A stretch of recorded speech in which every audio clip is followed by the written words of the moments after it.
News টুডেতে আপনাদেরকে স্বাগত। আমি দেখে নিচ্ছি এই মুহূর্তের বিশেষ কিছু খবর। লোকসভায় তৃণমূলের দলীয় নেতা সুদীপ বন্দ্যোপাধ্যায়, ডেপুটি লিডার কাকলি ঘোষ দস্তিদার, মুখ্য সচেতক কল্যাণ বন্দ্যোপাধ্যায়, রাজ্যসভার দলীয় নেতা Derek O'Brien, deputy leader Sagarika Ghosh, মুখ্য সচেতক নাদিমুল হক। কালীঘাটে তৃণমূলের দলীয় বৈঠকের পর সংবাদ মাধ্যমের মুখোমুখি হয়ে বললেন তৃণমূল সুপ্রিমো, তার স্পষ্ট বার্তা, সংসদে বসে থাকতে যাচ্ছে না Trinamool. NRC, CAA, uniform civil code নিয়ে আলোচনা চাওয়া হবে, বাতিল করতে হবে এনআরসি। মমতা বন্দ্যোপাধ্যায় বললেন, নরেন্দ্র মোদীর উচিত ছিল খারাপ ফলাফলের দায় নিয়ে প্রধানমন্ত্রী পদ থেকে সরে দাঁড়ানো। ইন্ডিয়া জোট আজ সরকার গঠন করেনি বলে কালও করবে না, এমন কোনো কথা নেই, তাৎপর্যপূর্ণ মন্তব্য মমতা বন্দ্যোপাধ্যায়ের। তিনি আরও বলেন, এক্সিট পোলের মাধ্যমে শেয়ার বাজারকে প্রভাবিত করা বড় কেলেঙ্কারি। এ নিয়ে মোদী শাহদের বিরুদ্ধে আইনি পথে যাওয়ার হুঁশিয়ারি দিয়েছেন মমতা বন্দ্যোপাধ্যায়। রাজ্যের বকেয়া টাকা মেটানোর জন্য সংসদের 2 কক্ষে জোরালো দাবি তুলবে তৃণমূল, সুর বেঁধে দিলেন মমতা বন্দ্যোপাধ্যায়। আর অভিযোগ, তা রাজ্যে বেশ কয়েকটি জায়গায় ভোট লুট করেছে বিজেপি। তা সত্ত্বেও 29টি আসনে তৃণমূল জয়ী হয়েছে। 21শে জুলাই এই জয়কেই বাংলার মানুষদের প্রতি উৎসর্গ করার ঘোষণা করেছেন মুখ্যমন্ত্রী মমতা বন্দ্যোপাধ্যায়।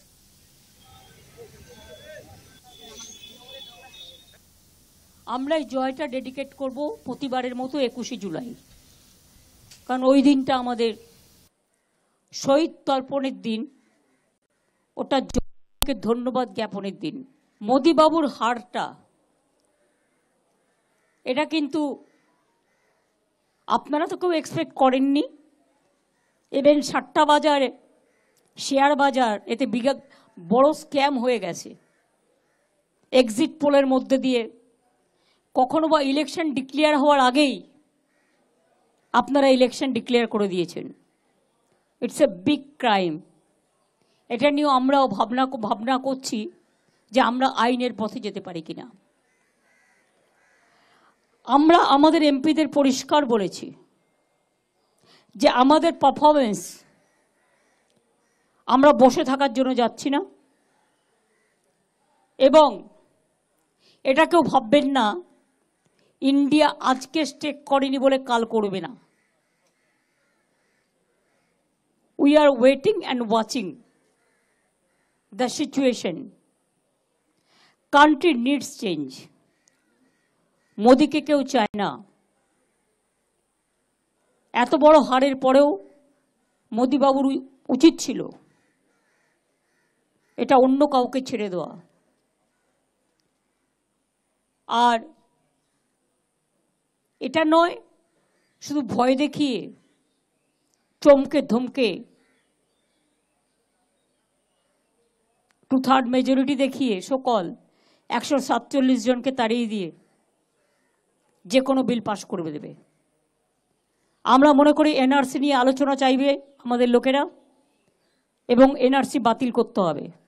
নিউ গভর্নমেন্টের কাছে আমাদের, নিউ গভর্নমেন্ট আলটিমেটলি ইন্ডিয়ারই হবে, বাট যে কতদিন থাকে একটু সামলাতে দিন, একটু দেখতে দিন নিজেদের কাকে কতটা সন্তুষ্ট রাখতে পারছে। এনআরসি, ক্যা, ইউনিফর্ম সিভিল কোড, যেগুলো গাইড জোরে পাশ করা হয়েছে, एनआरसी के खिलाफ में एनआरसी बिल कैंसिल करना पड़ेगा। क्या कैंसिल करना पड़ेगा? And party nominated Sudip Bandyopadhyay as a leader of Lok Sabha, Chief Whip Kalyan Banerjee and Deputy Leader Kakuli Ghosh Dossidar।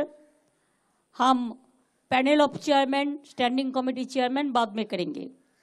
और राज्यसभा में लीडर डेरेक हुआ है, डेपुटी लीडर सागरिका घोष हुआ है, और चीफ व्हिप हुआ है नादिम। हमारा पहले काम है एक team, Derek O'Brien, Sagarika Ghosh, Dola Sen and Nadim. These 4 immediately will meet the Haryana Kisan to convey our solidarity. And we are demanding the government to release their minimum price support, whatever they are fighting for that reason. Share कैसे इतना बढ़ गया? क्या है एक दिन में exit poll का नाम पे इतना रुपया का मार्केटिंग हो गया। कौन कौन इन्वॉल्व है? मेरे को तो शेयर बाजार के लिए पता नहीं है, हम समझते भी नहीं है, लेकिन हम पेपर में कुछ कुछ देखा और देख के ये तो मेरे को लगा कि दाल में तो कुछ जरूर काला है। जितना भी बिल किया है लास्ट टाइम किसी को साथ डिस्कशन नहीं किया, चर्चा नहीं किया, जानबूझ के जस्ट पास। নিউ টাউনের রেস্তোরাঁর সামনে গাড়ি রাখা নিয়ে বচসা, রেস্তোরাঁর মালিককে মারধর অভিনেতা তথা তৃণমূল বিধায়ক সোহম চক্রবর্তীর বিরুদ্ধে। সূত্রের খবর, সোহমের শুটিং চলাকালীন রেস্তোরাঁর সামনে অভিনেতা ও শুটিং ইউনিটের গাড়ি রাখা ছিল। রেস্তোরাঁ মালিকের দাবি, একটা পার্কিং খালি করতে বললে হঠাৎই সোহম চক্রবর্তীর নিরাপত্তা রক্ষীরা তার উপর চড়াও হন। এমনকি সোহম চক্রবর্তীও তাকে ঘুষি মারেন বলে অভিযোগ। চণ্ডীপুরের তৃণমূল বিধায়ক ও অভিনেতা সোহমের অবশ্য দাবি, অভিষেক বন্দ্যোপাধ্যায়ের নামে গালিগালাজ করেছিলেন বলে ওই রেস্তোরাঁ মালিককে তিনি ৩-৪টে চড় মেরেছিলেন। এই ঘটনার কথা স্বীকার করলেও সোহম জানিয়েছেন, অভিষেক বন্দ্যোপাধ্যায়ের নামে কুরুচিকর মন্তব্যের কারণেই এমন কাণ্ড ঘটিয়েছেন তিনি। এই ঘটনার সঙ্গে সহমত নন রেস্তোরাঁর মালিক।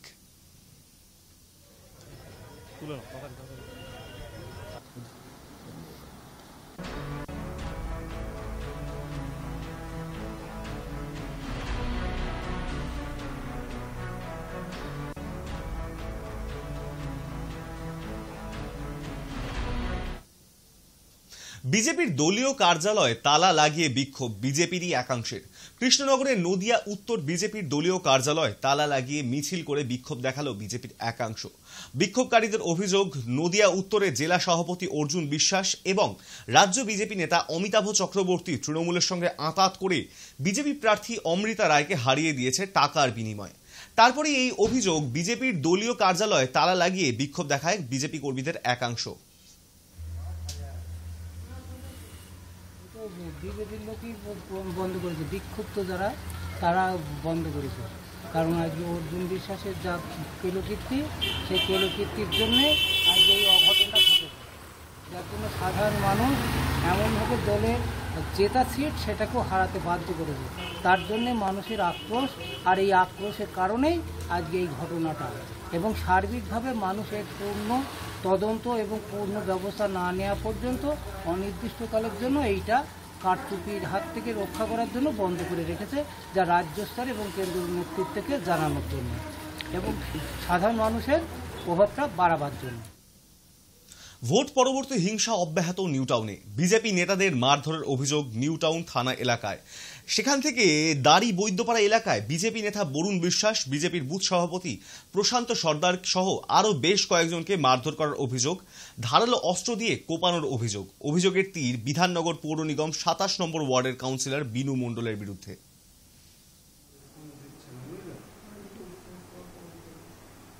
দাদা এখানে কোনো ছবি তুল,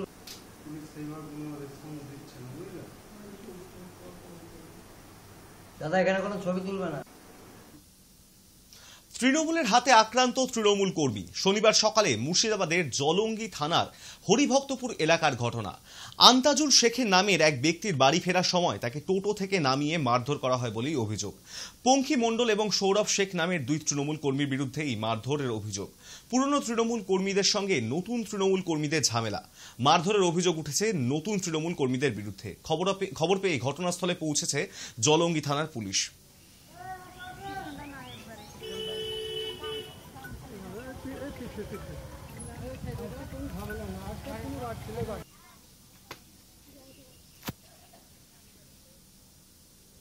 প্রথম ক্যান্ডি তৈরির কোম্পানি কোথায় তৈরি হয়েছিল, বা প্রথম বুলেট বা গোলা বারুদ তৈরির কারখানায় বা কোথায় গড়ে উঠেছিল?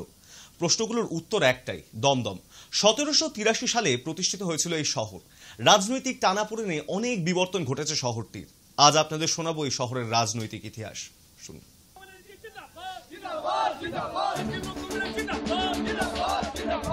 7 বিধানসভা অঞ্চল নিয়ে আজ এক জনবহুল এলাকা হয়ে উঠেছে উত্তর ২৪ পরগনার দমদম। মোট জনসংখ্যার ১৬,৯৯,৬৫৬ জন ভোটার রয়েছে। এর মধ্যে রয়েছেন সংখ্যালঘু ভোটারও। দমদম লোকসভার 7 বিধানসভা কেন্দ্র হল খড়দহ, উত্তর দমদম, পানিহাটি, কামারহাটি, বরাহনগর, দমদম এবং রাজারহাট গোপালপুর। এই 7 বিধানসভা অঞ্চল নিয়ে গঠিত দমদম লোকসভা কেন্দ্র। 2024-এর লোকসভা নির্বাচনে কেন্দ্রটি ধরে রাখলেন তৃণমূল প্রার্থী সৌগত রায়। এই নিয়ে 4 বার দমদম কেন্দ্রে রাজ করতে চলেছেন তিনি। শেষ ভোটের ফল অনুযায়ী তিনি তার নিকটতম প্রতিদ্বন্দ্বী বিজেপি প্রার্থী শিলভদ্র দত্তকে হারিয়ে 4,29,384 ভোটে জয়ী হয়েছেন। এবারের লোকসভা ভোটের হিসেব বলছে সৌগত রায়ের প্রাপ্ত ভোট 4,29,384। শতাংশের হিসেব করলে দাঁড়ায় 41.45। অপরদিকে শিলভদ্র দত্তর প্রাপ্ত ভোট 3,70,964। শতাংশের হিসেবে 36.34। পাশাপাশি এই কেন্দ্রের বাম প্রার্থী সুজন চক্রবর্তীর প্রাপ্ত ভোট 1,89,667। শতাংশের হিসেব অনুযায়ী 19.11। মোট ভোট পড়েছে 73.82%। এবার যাওয়া যাক একটু ফ্ল্যাশব্যাকে। দমদমে রাজনৈতিক দলের ক্ষমতার ওঠাপড়া। ভারতীয় লোক দল 1977 সাল থেকে 1980 সাল পর্যন্ত রাজ করেছে। এরপর ক্ষমতা যায় সিপিআইএম এর হাতে। তারা 1980 সাল থেকে 84 সাল পর্যন্ত রাজ করে। এরপর যায় জাতীয় কংগ্রেসের হাতে ক্ষমতা। তারা 1984 সাল থেকে 1989 সাল পর্যন্ত রাজ করে। এরপর পুনরায় এই কেন্দ্রটি যায় সিপিআইএম এর হাতে। তারা 1989 সাল থেকে 1998 সাল পর্যন্ত ক্ষমতা কায়েম করে। এরপর ক্ষমতাটি প্রথম এবং শেষবারের জন্য যায় বিজেপির হাতে, যারা 1999 সাল থেকে 2004 সাল পর্যন্ত ক্ষমতা কায়েম করে রাখে। এরপর এই এলাকাটি আবার যায় সিপিআইএম এর হাতে।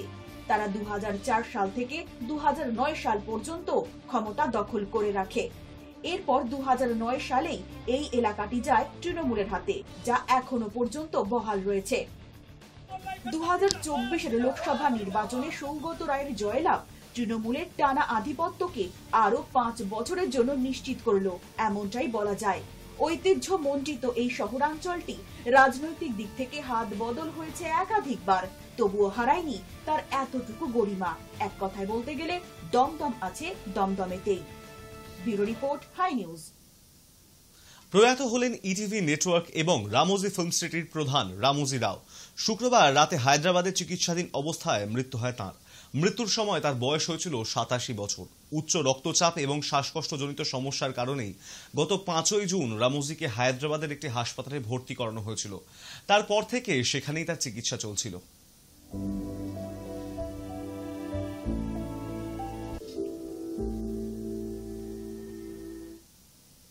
নিউজ টুডে এখন এই পর্যন্তই। দেখতে থাকুন হাই নিউজ, নির্ভীক, নিরপেক্ষ।